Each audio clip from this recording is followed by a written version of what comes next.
Após a cariação, o advogado de Braga Neto diz que se desmentiu sobre o dinheiro para financiar golpe.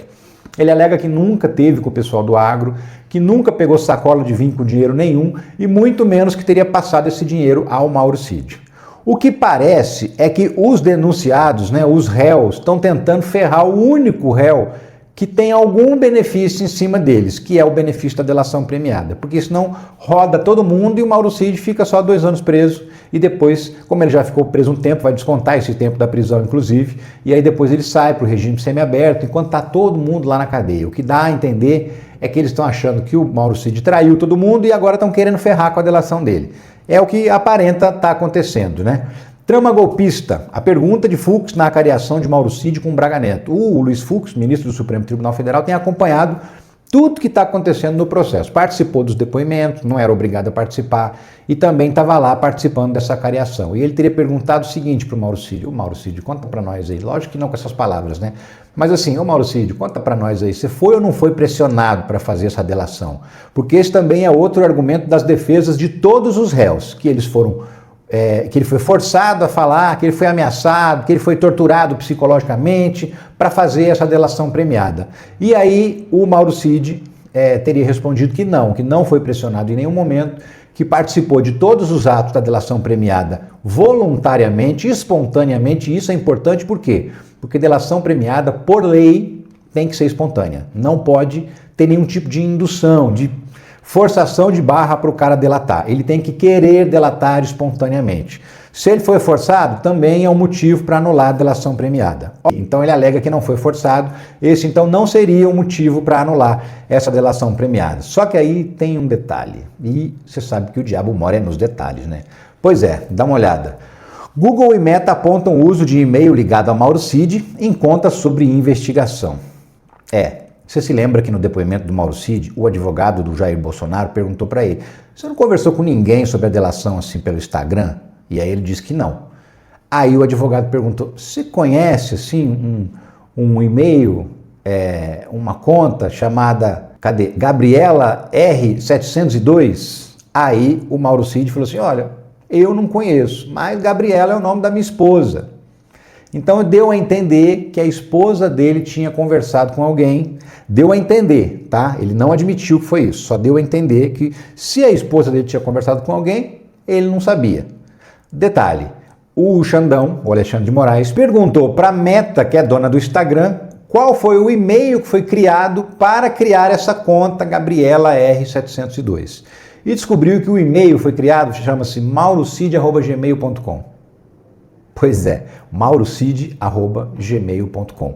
E aí, detalhe, o Xandão também perguntou para o Google: quem abriu esse e-mail Maurocid, quando e em que circunstâncias? E aí o Google também respondeu o seguinte: olha, o e-mail maurocid@gmail.com.br foi criado em 2005 por uma pessoa cuja data de nascimento, olha só, é a mesma data de nascimento do Mauro Cid. Então, um e-mail chamado maurocid@gmail foi criado por uma pessoa que nasceu no mesmo dia do Mauro Cid e foi utilizado para abrir uma conta no Instagram fake, e por meio dessa conta ele andou batendo um papo com o advogado de um outro réu no processo, o Marcelo Câmara, que também é um militar que era da ajudância de ordens do Jair Bolsonaro, trabalhava ali juntinho com o Mauro Cid. Então, a partir dessas informações, a polícia então já sabe, e a justiça já sabe, que o e-mail tem muita grande probabilidade de ter sido realmente criado pelo Mauro Cid e de ele ter utilizado essa conta falsa para conversar. E se ele fez isso, aí babau, aí dançou mesmo. Por quê? Porque é proibido conversar sobre o conteúdo da delação premiada com outras pessoas. Qualquer um, muito menos o réu,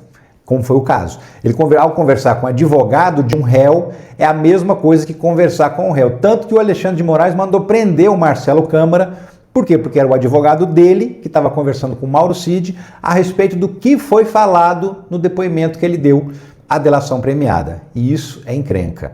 Agora, tem um detalhe, pode ser que a delação do Mauro Cid caia? Pode, a chance é grande. E isso vai prejudicar de alguma maneira o processo? Vai ajudar de alguma maneira os outros réus? Então, isso também é o que importa e não.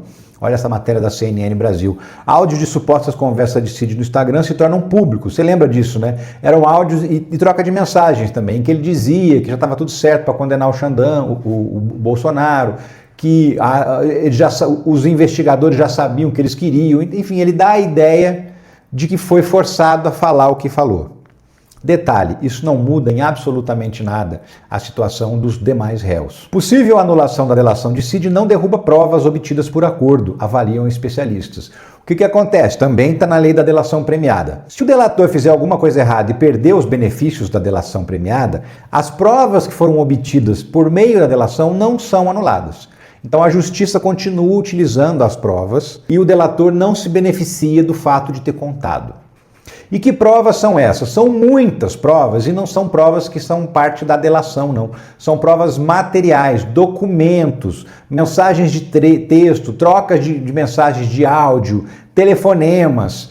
São outras provas que são palpáveis e que foram obtidas em parte com a ajuda do Mauro Cid e em parte diretamente com a apreensão dos celulares, dos computadores dos envolvidos, porque aí baixou as mensagens, leu o que todo mundo conversou, fez os cruzamentos de informação e descobriu quem tinha conversado com quem para organizar esse plano de golpe. Então, a delação premiada propriamente dita não vai levar o Mauro Cid a ter, de repente, um benefício, porque tudo indica que ela pode cair a qualquer momento. Por outro lado, também não anula as provas que foram obtidas que vão servir para condenar os demais réus. Então, assim, de novo, o Mauro Cid pode perder o benefício, mas os outros não ganham benefício algum, a não ser aquele benefício retórico, né? De argumento para a opinião pública, para dizer lá, o cara estava mentindo a nosso respeito. Beleza, o cara pode até ter contado uma mentira ou outra, o cara pode até ter conversado sem poder conversar com outros réus, ele pode ter estragado a própria delação premiada, o que vai complicar o pai dele e a esposa dele também, porque a delação do Mauro Cid, o acordo é o seguinte, além desse benefício de ser condenado a no máximo 2 anos de prisão, o acordo também previa que não vai ter processo contra o pai dele, nem contra a esposa dele, nem contra uma filha dele. A esposa fez um cartão de vacinação falso, o pai ajudou a vender aquelas joias, você deve se lembrar, né? E a filha também fez um cartão de vacinação falso para viajar para os Estados Unidos. Essas 3 pessoas teriam que responder processos por isso, mas dentro do acordo de delação do Mauro Cid, essas 3 pessoas se livram dos processos. Se o benefício cair, se o acordo for rompido, vai ter de novo processo em cima do pai do Mauro Cid, da esposa e da filha dele. Então complica para todo mundo, mas continua complicado para os demais réus. A anulação da delação do Mauro Cid não significa que eles vão ser absolvidos. Muito pelo contrário, tem prova de sobra contra todos eles. Dificilmente algum desses réus vai ser inocentado justamente pelo volume, pela quantidade imensa de provas que tem aí. Então assim, aparentemente o Mauro Cid está saindo pior nessa história, porque era o único que tinha um benefício de pena menor por conta da delação, e tudo indica que vai perder, está cada vez mais frágil o compromisso que ele firmou na hora que ele fez o acordo de delação premiada.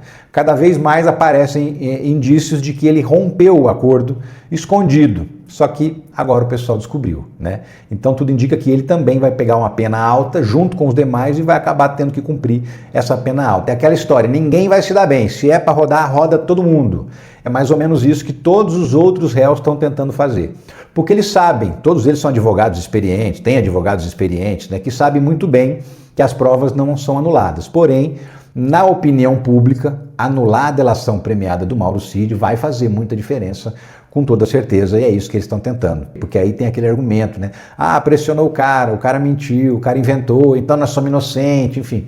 Mesmo tendo provas, não é isso que vai estar sendo discutido no boteco da esquina. Vai estar sendo discutido que o Mauro Cid contou mentira na delação premiada. E isso, para a opinião pública, pode ser muito bom para esses réus. Agora, no processo, não muda nada. É isso, gente. Eu queria dar uma dica para você de renda extra. Eu falei no começo desse vídeo aí, né? Então, é o seguinte, dá uma olhada nessa mensagem que a gente recebeu aqui. São mensagens que foram autorizadas a serem divulgadas, tá? O Carlos Matos, ele trabalha numa fábrica. E aí, olha só, depois daqueles dias repletos de desafio, cheguei em casa exausto, depois de 10 horas na fábrica, e mesmo cansado, estou aqui me dedicando para montar alguns vídeos para o Orgânico. Ele está trabalhando online, no computador e no celular, em casa. Então, além do trabalho que ele já tem, ele arrumou uma renda extra. Está fazendo esse trabalho. E olha só quanto já está tirando, $643. Isso está mais ou menos R$3.200, R$3.300 por mês, além do emprego que ele tem na fábrica. Tá? Isso só de renda extra. Olha essa outra mensagem aqui, ó, do Paulo Rodrigues, que depois de 4 meses se dedicando a trabalhar online, já está tirando mais de $2.000, $2.154, que daí por volta de R$10.500, R$11.000 por mês. Esse já está fazendo dedicação exclusiva, já está vivendo disso. E vivendo com horário flexível, podendo trabalhar na hora que ele bem entender, de manhã, de tarde, de noite, de madrugada. Se viajar, ele pode levar o trabalho junto, é só levar um notebook ou celular, dá para trabalhar numa viagem, inclusive. Está tendo liberdade para trabalhar do jeito que ele quer, sem patrão e ganhando quase R$12.000 por mês. Olha essa outra mensagem da Cláudia aqui, ó, brincando que vai tacar fogo na carteira de trabalho, já até saiu do antigo emprego, por quê? Porque agora trabalhar online virou a renda principal dela. $3.134. A gente está falando aí de 15, 16, 17 mil reais por mês que ela está ganhando trabalhando online. Se você quiser uma oportunidade dessa, existem muitas formas de se trabalhar online na internet, da sua casa, decidindo a hora que você vai trabalhar, sem ter que encarar um ônibus lotado, um trânsito intenso para ir para o trabalho. Nossa, nem pensa em escala 6x1, isso nem existe para quem trabalha nesse esquema. E aí você pode trabalhar de uma forma mais legal, mais tranquila, menos cansativa e ganhar uma bela grana. Aqui no link, esse primeiro link que aparece na descrição do vídeo aqui, tem um link que você vai ser acionado um chat, uma conversa com o Clayson, que é nosso amigo youtuber aqui, nunca entra em roubado o Clayson, viu? E é por isso, inclusive, que eu estou divulgando aqui também. E lá ele vai te explicar tudo direitinho o que você precisa saber, porque a Escola de Negócios Digitais ensina você onde encontrar as oportunidades de trabalho para ganhar dinheiro pela internet e o que você precisa saber para participar dessas oportunidades. Então, se você está afim de uma grana extra, que pode ser uma renda a mais, já somada ao seu trabalho, ou à sua aposentadoria, ou se você quer uma renda principal nova, de repente você está desempregado, de repente você quer mudar de vida completamente, não está satisfeito no seu emprego, tem essa possibilidade de você fazer isso. Entra nessa conversa com o Clayson, então, e ó, 7 dias de graça, você só vai decidir se paga depois, se você vê que realmente serve para você, porque é trabalho sério. Não é jogos, não é venda de bet, não é pirâmide, não é nada disso. É trabalho sério, honesto, decente e realizado pela internet.